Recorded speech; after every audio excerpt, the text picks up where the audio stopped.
Hello friends, আমার চ্যানেলে তোমাদের স্বাগত। আজকে আমি তোমাদের সামনে যে বিষয় নিয়ে এসেছি তা হলো BA major 5th semester examination 2025-26 PHIDSC 511T philosophy major philosophy of religion full marks 50।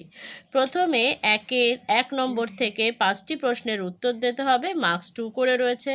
1 এ ইন্দ্রজাল ও ধর্মের মধ্যে সম্পর্কটি সংক্ষেপে বিবৃত করো। বি ধর্মতত্ত্ব কি? সি ধর্মদর্শন বলতে কি বোঝো? ডি অপবিত্র বলতে কি বোঝো? ই বৌদ্ধ দর্শনে প্রচারিত 4টি আর্য সত্য কি কি? এফ মানা কি? জি বিশ্বতাত্ত্বিক যুক্তি বলতে কি বোঝো? এইচ ঈশ্বরের অস্তিত্ব সাধক উদ্দেশ্যমূলক যুক্তির মূল বক্তব্য কি?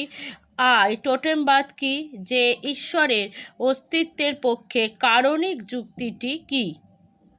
নেক্সট, এখান থেকে যে কোনো 2টি প্রশ্নের উত্তর দিতে হবে, মার্কস 5 করে রয়েছে। 2 এ খ্রিস্ট ধর্ম সম্পর্কে সংক্ষিপ্ত আলোচনা করো। বি ঈশ্বরের অস্তিত্বের পক্ষে নৈতিকতা বিষয়ক যুক্তিটি সংক্ষেপে আলোচনা করো।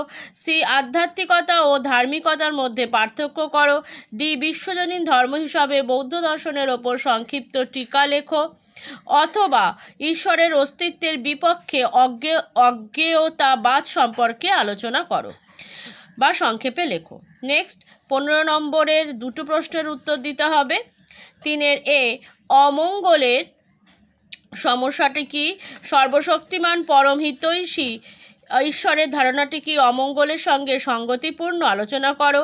বি ঈশ্বরের অস্তিত্ব খণ্ডনের ফ্রয়েডের তত্ত্বটি সবিচার আলোচনা করো।